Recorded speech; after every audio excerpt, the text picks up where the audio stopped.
So anybody has any thoughts on marketing lines, successful marketing lines, proposed marketing lines instead of luxury, home away from home, value for money, engaged smiles? What could be that killer marketing message which says, we love you, come back, and we're all ready, and this is the best time to do so? At Choice, what we've really done is that, coming back to the marketing spends and the budgets, I think we have not taken that away and reduced that spend. We have pretty much used that money towards increasing our district. Can you guys hear me? Because yes, we can. I'm getting a blank here. We have actually used that fund across towards. I know you're barring us to speak about the rewards program, but the whole marketing piece has to evolve around the rewards program. But that's a given. It's an easy CRM. I'm saying outside of those, what is the messaging? What's the distribution direction, vertical, new one to think of, partnerships to think of that you can work together with? Mr. Bakaya. No, I want it from you. Then we'll go to Ajay. And then okay. Well, various partnerships, right? I mean, let me just say this: redefining the OTA partnership, and this is the time to do it. And I can tell you that we've had some relative success. And what does that mean? That means direct cash in the pocket to the operator, and that's something that is tangible, doable, with immediate results. So that's what we've done at our end. Okay, Vilas, you're back. You can take over, then we jump into with Rahul. So, Vilas, can you hear me? Given that that fund over there and not lose an opportunity, we have, in order to build efficiencies, we have actually realigned ourselves with the visa distribution, and we are using the help of the APAC team in Australia. So we're actually leveraging their expertise onto that on that side of distribution. We also have launched a commitment to clean, which is a worldwide campaign to ensure, give that to the guests that you're entering the safe premises, and we've implemented that in India. So we're just strengthening what is already there in terms of distribution channels, but we're just making sure that we are actually strengthening those aspects to a higher level than what they would have been under normal circumstances. Okay. So, investing and we are actually going into, it's very difficult on a franchise operation to run revenue management. We are introducing revenue management for our hotels also on that, and we're actually in the process of putting together a team. Okay, we've lost in. Rahul, jump in. Yeah, so just specifically, yesterday in one of my father's panel, owners panel yesterday, a question was asked in terms of what segment of hospitality does everyone see potential and scope, and what our global CFO, Mr. Parakshit Sengupta, mentioned was that we believe strongly that the wellness, leisure and wilderness business is where we see the most potential. And from a marketing perspective, apart from what all my esteemed colleagues have already mentioned about how they look at marketing, I will talk specifically from our wellness resort in the Philippines, the farm at San Benito in Philippines. The moment that COVID started, we converted our marketing strategy at the farm to also add a medical testing facility. By doing that, you had people who would come there not only to get tested, but also during the time of their quarantine or they would isolation, they would make use of 14 days to stay at a wellness facility which is 45 hectares, because it's a natural quarantine themselves, and they can use their own area for swimming. They can use their own area for detox, for wellness, for their diet. So that worked out really, really. That's one move for converting our facility into also a licensed medical testing facility. Really, really helped us. And frankly, I mean, we've actually done better than last year. So I think that I think wellness is something that is really catching up, and we are trying to see how we can adopt similar measures, of course, taking into account all the necessary precautions and the protocols outlined out there in our in our other leisure and wilderness businesses. It's not easy, but a wellness business is much more easy to do. So I just thought I should put it out there on a specific business that has really worked. So let me jump tack for just keeping time control. This one's really, again, let's talk about it with Sudeep, and I'll bring other people in. Every one of the speakers and other panels, as well as yesterday, felt the world forward would be largely around economy, and mid-scale will then build up slowly into incoming business, proper upscale and luxury. One question to that is, does that mean that some product jigging and service jigging will happen, that some upscale products will be downscaled? And how will that go with the customer? Is that a thought? Or no, it's worth bidding time for 2 years. It'll all come back into its major stacks that it did. Primarily because the upper upscale and luxury travel for international may not return for a long time. That's one part of the question. Sudeep, take that. For the others, keep in mind to say, amongst all these investments, do you see any investments along with the product play in, let's say, robotics and AI? And what are you looking at? And is it worth investing in? Will it bring in the return that you want? So Sudeep, go for it.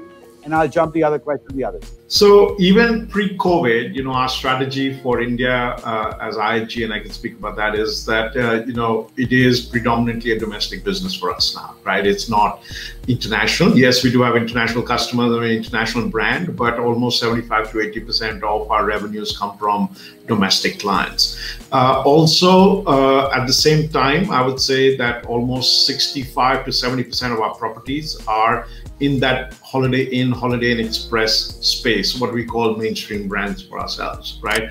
So even pre-COVID, we were betting really big on that segment, which is the what I would call the mid-scale, upscale segment. Everyone calls it slightly different, but let's call it the Holiday Inn Express segment, domestically.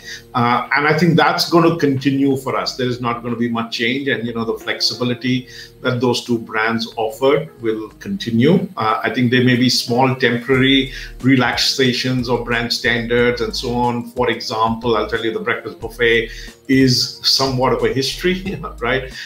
For some time, or at least the extensive one, but there were other elements because the brand stood for value and smart travel and technology focused, kids eat free, family oriented. Those are not going to really change for us.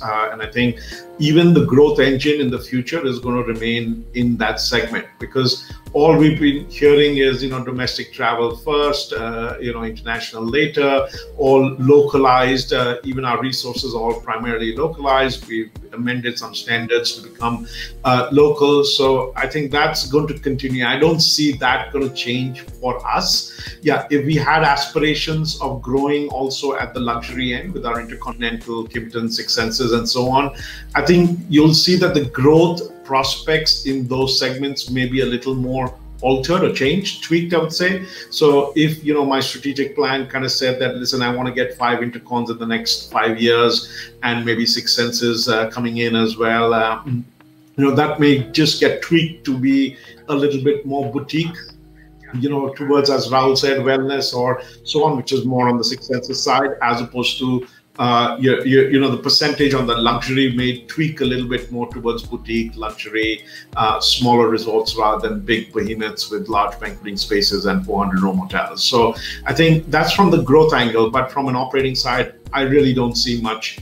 change. The one thing which we're going to do, and which we're doing also during the last 6 months, we are really not saying this is the strategy for the next 12 months. We are saying this is what we think is the strategy for the next 12 months. And we'll reevaluate that next month, right?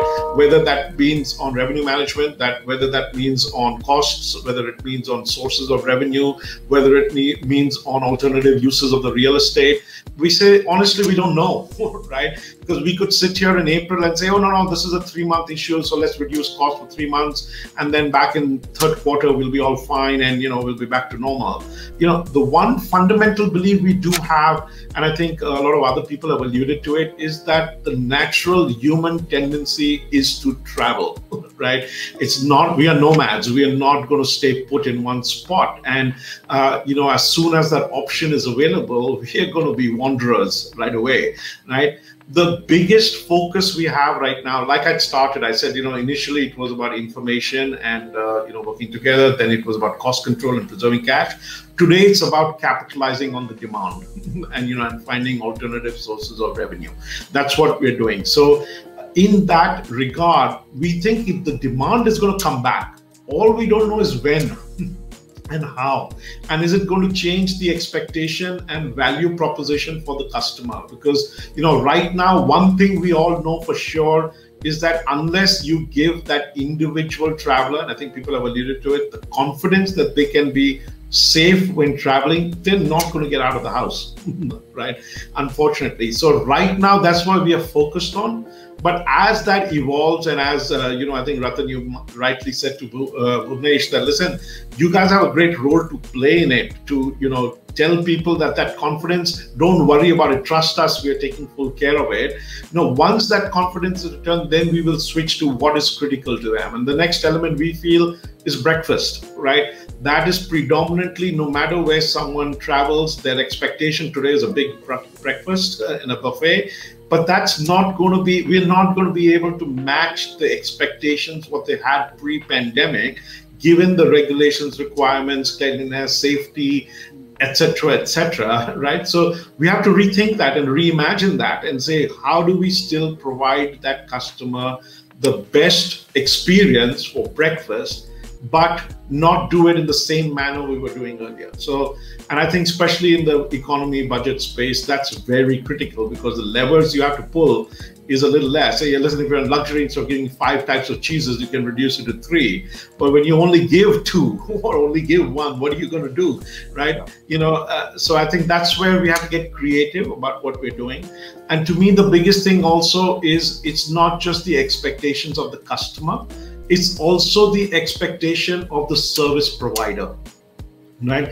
The person who was providing the service was used to a certain level of service which he or she was providing, which is our employees and colleagues, right? And their delivery has to change. It's going to be a smile. You've heard all the terms, smile behind the mask, etc. But it's just not that. Today, if there is going to be no buffet, you may need to be a little bit more courteous, or, I guess, listening about what the service is required, or your in-room dining experience may have to be slightly different than what it was, or, you may have to stagger people when the occupancy of the hotel may be slightly higher, or if people are quarantined and you're going to leave food outside their door, it's a different experience. So it's not just about how they deliver that experience, but inevitably in the short run, there are going to be problems, right?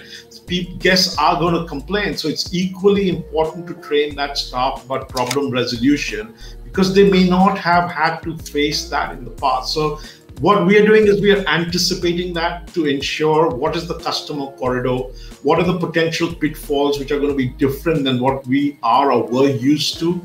And as a consequence, what are the different changes we're going to do, both to set customer expectations in our service delivery and then in our service recovery, because we know we're going to falter initially till the time that the normal is not readjusted. So that's where we are focusing on. We are not worried about long term and the midterm. Listen, we're still signing and opening hotels, so are a lot of other people, because that's the midterm, long term view, because we do believe people are going to travel once it's back. So no downgradation of product mix and branding in essence of contractual relationships, or how we want. Temporarily, we've suspended a couple things. For example, I said buffets and so on. Maybe the throw on the bed may be, being reevaluated. All the compendiums in the hotel rooms are being reevaluated. But Ratan, my point is those have accelerated our strategy because of the pandemic or because of COVID, but those were part of our strategies even pre-pandemic. We moved to a sort of a cloud-based property management systems whereby you could order your food and check in, check out, mobile, keyless entries, all those fancy things, your own content from the television, etc., etc. And that Concerto, our cloud-based system, was already rolled out across all our properties last year.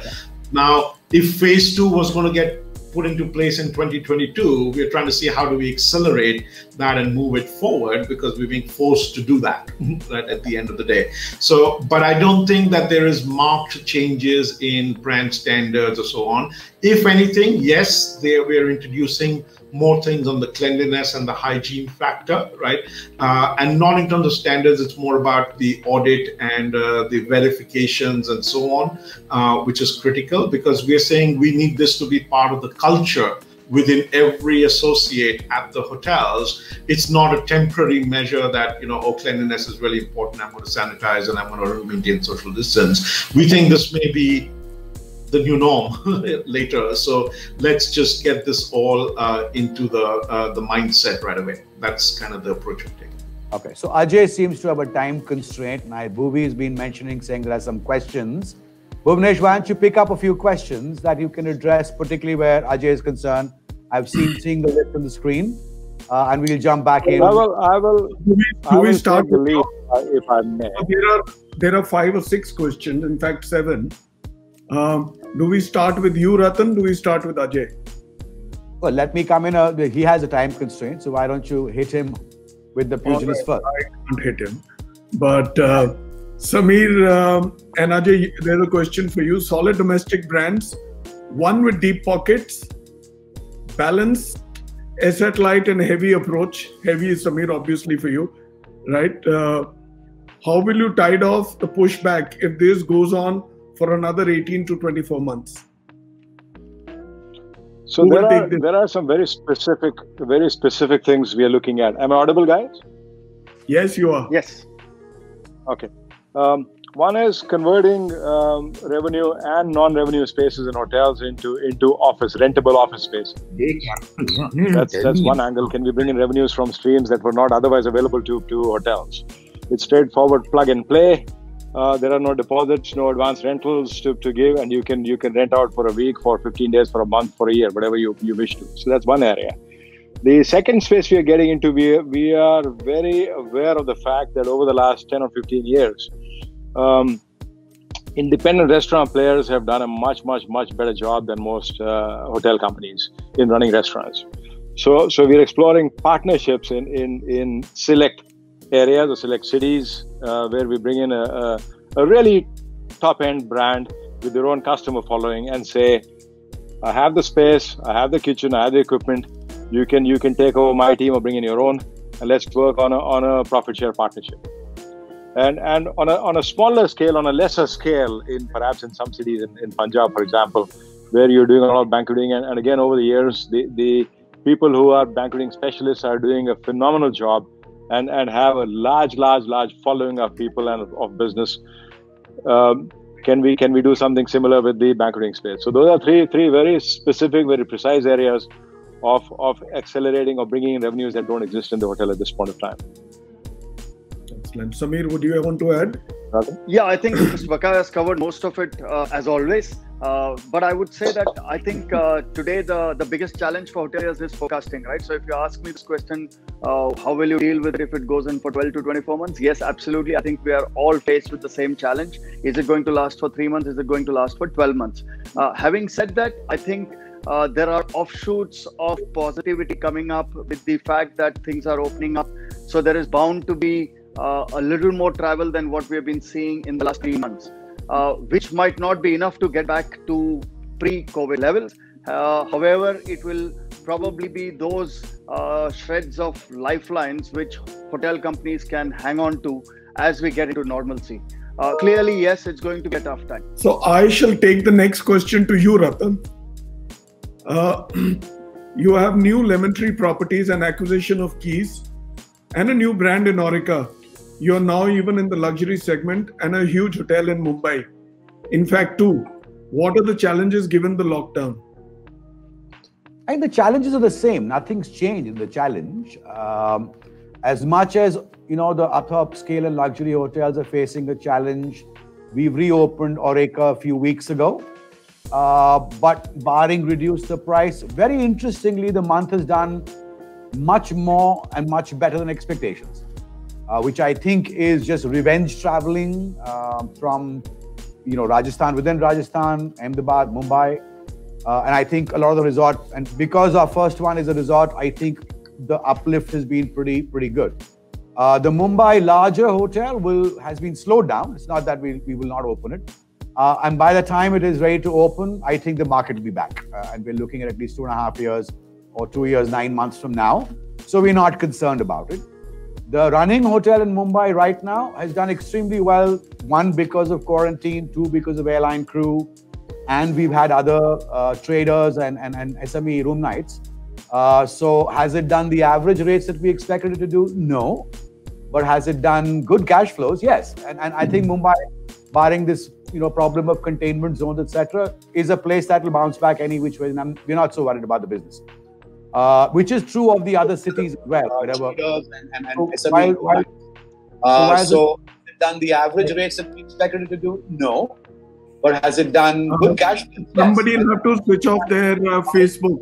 Problem of containment. Kindly mute. If all the other speakers mute, please. Because somebody is their Facebook. Vilas, that's you. Vilas, you have to mute. Yeah, can I go on? Mute, So I guess that's really, so I'm not so concerned about the Aureka Udaipur, right? And we're getting, interestingly, wedding queries. And now that we're hearing that the government may allow, weddings or social functions above 100 people, I'm sure other states will follow in, particularly for the open spaces. Because we've got one unique property, I think we'll build it up. The issue will be where that is part of the brand play generally, and therefore how many such travelers are available for everybody, multi-location and multi-brand type. So we're not so concerned about the new one as well as the Mumbai ones. I think when the border traffic, etc., improves, like the Goa announcement yesterday, it will get better, but it will be slow. It will be excruciatingly slow, but that's the reality. 134 hotels in 12 different countries with over 1,000 keys, and approximately 30% to 35% of those properties are either owned or in a joint venture. And how many in pipeline? Well, we are going by the past few years, we were adding almost 20 hotels a year. And that's a combination of pure operating assets plus invested assets. So that's a fairly large portfolio to have. And you've got these 2 wonderful acquisitions in Kenya. Yes. We actually acquired these assets on 16th of March. Interestingly, just while you're on that subject, yesterday Sanjay Sethi asked a very interesting question again, that do you guys feel you are in the survival, revival, or thrival? I mean, although that may not be a word, which is what he said, or growth. To me, I think we are in survival, revival, and growth mode. Because survival, obviously, we all know we are going through that phase of every single, most of our assets to see how we can still stay afloat. In terms of revival, as I mentioned to you, a specific example of our wellness resort, The Farm. I think we are reviving and coming back. In terms of thrival or growth, I look at this time as a huge opportunity for buying distressed assets. And I think the situation is only going to get worse in the 4th quarter of this year and 1st quarter of next year.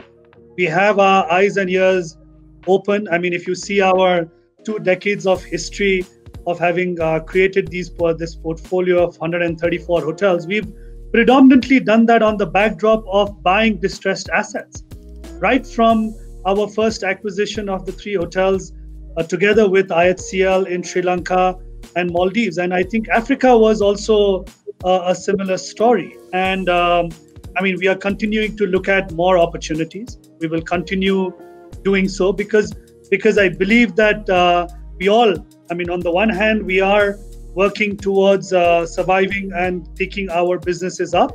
But on the other hand, I would urge you to conserve capital, to also allocate towards assets that are probably in the future going to give you multiple more cash flows than what you are seeing at the moment.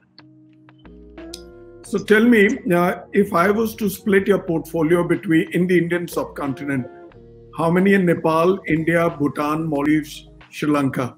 I don't know whether you have any in Bangladesh. I think you have 2.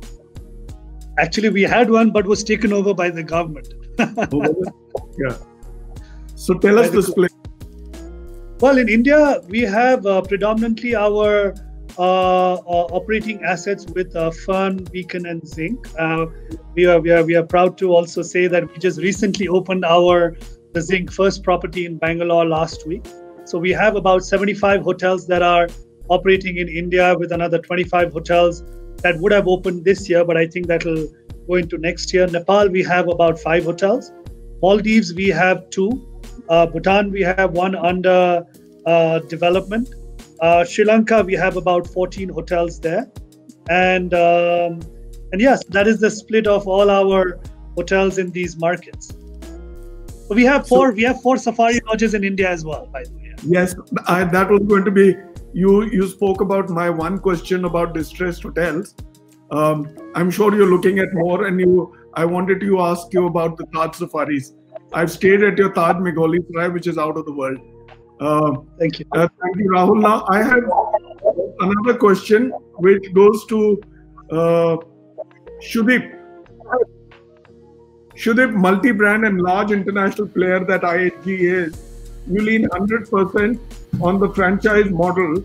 How are you going to wriggle out of this tight spot? So I think that may be for Nikhil, I guess, yeah, because we are more on a management model. That's what typically, the management model. So we are almost exclusively on the management model as much as a lot of the other panelists, right? I think, the choice of word wiggling out of it, I think maybe a little inappropriate at the end of the day. I go back to what Ratan says. I treat that more like a partnership with the owners more than anything else. So as long as we are transparent and we give the confidence, just like the guests, to the owners, that we are in it together to, at the end of the day, win it and probably survive and revive and thrive out of it, to follow from Sanjay and Rahul. I think that's how we're going to work at it, which we've done, fortunately, fairly well over the last 6 to 8 months. The dynamic approach, which I would say that, listen, we didn't rush at IHG in India specifically to take knee-jerk reactions. We worked with the owners to say, this is what we are seeing for the next 3 months. Hence, we are recommending these actions. And then we revise that every month, because every property reforecasted the next 6 months, literally every month, and we took action, either on the positive or negative because of that. And I think at the end of the day, as long as you keep the owners aware of it and you know that you're working to their best interest at heart as well, it works. And of course, as I know Ajay left, at the same time in those conversations, you also have to say, listen, we as operators are also here to survive. At the end of the day, we also need you owners by our side to help us tide over these crises as well. So, it's a crisis for both of us. It's not just for one. Ratan, I know you were raising your hand, so. Yeah, so before we let's go back to the topic. So I just want to ask everybody to very quickly, as a rapid fire answer, for their portfolio, say, I will touch 55% occupancy. Forget the average rate. I will touch the 55%. And please have your, back-end panel, Bhuvanesh, write this down. You can circulate it. I see 55% occupancy as an average and mounting up from there in the next dash months. So anybody can start and say, that's my answer, because that's how steep or not so steep is the climb. It's all recorded. Sorry? 4 months. Vilas 4 says months. March. Is it March or before March? January? Jan to March. No, I would say by March. By March, we would get that 55% occupancy. We already seen that in Europe and the US and Australia also. But India, I think, will get there by March. Whoever's right, Bhuvanesh is going to give you a 1-year, subscription onto everything that you read of their portfolio. You better be right. Okay, so Vilas says March. Nikhil? Jan to March. I agree with Vilas that India is slightly slower than the other markets. We are seeing 60% in other markets already. And we'll get there. Okay. Leisure first, of course, and corporates will be the lag. So we're already seeing SMEs travel across in this sub-region as well. Sudeep? So listen, at individual properties, I'm already probably at 55. As a portfolio, as a whole, for all of India, I would say probably 12 months. 12 months. Samir? I started off saying by end of December. Excellent. I'm the optimistic one in this group. I do agree with all of you in terms of India. I mean, India has almost 1.3 billion population. Domestic market is going to drive up the occupancies, I believe. So I think by first quarter of next year in India, but if you ask me for the rest of the world, I think it'll at least take another 12 months for it to get to the 55% mark. So Bhuvnesh, you've got the answer. The climb doesn't seem so steep any which ways. So Ratan, I would alter that question personally, because I would say, and related to the question which Bhuvnesh asked, I said, when will we break even for all of our hotels, right? Because at the end of the day, the steepness of the climb is not necessarily on the occupancy or the rate, but to me it is whether they are GOL or GOP, really, right? And actually it's not even GOP, GOL, it's really NOP at the end of the day, because the owner still has other stuff to do. And for that, I would say we would probably be, cash neutral, before first quarter next year. Across all places. Which is fairly optimistic as I can see it. So that's not such bad news, Bhuvnesh? No, not bad news at all. So I'll hand over the session back to you now. So Mr. Amitabh Kant was pretty hopeful, and he's of course spoken about, working along with the industry. So being very much the travel, tourism, hospitality and F&B person that he is at heart, I'm sure the industry can work around with him and push the cart sooner than it would on its own. Having said that, we're in the last minute. We need to cap this session. Ratan, I would want you to summarize. Well, I guess the commonalities are pretty much across board, across people, across brands at various tiers. That safety, security, confidence to build in the customer is the first thing that we all need to achieve. And the quicker we do, and the quicker borders open up, we should be able to put our act together. Two, whilst we've done some baby steps around our team members, I think we need to strengthen, get them back, keep in touch.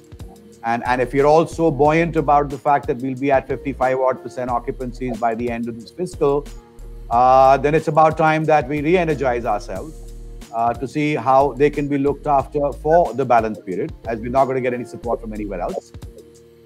The service fare will change, but more around the hygiene and reduced values that Sudeep talked about. Not too much different in the marketing and distribution point of view or any capex point of view. Some elements of usage of certain segments of our product differently. But I'm happy to see that all of you seem fairly optimistic. Most other sessions, while we speak optimism, not much shows itself on the ground. So you're obviously seeing something that gives you that confidence and deeper shoots than just green shoots that some of us talked about. So yeah, wish us all the best. And if we can start the new fiscal well, I think we would have turned the tide and kind of swum through a deep end. And whatever learnings that come out of it will keep us better protected and more secure to handle anything else that is thrown our way by governments and by economics and by social structures. We'll keep God up out of it for the moment. Leave that to the government and God. Yeah, thank you very much. Excellent. So I should just say my last 2 or 3 words. The industry is in good hands, as everybody has watched, right? Ratan, of course, Sudeep, Vilas, Samir, Nikhil, Rahul. Industry is in very, very good hands, and it shall bounce back sooner than it would have on its own.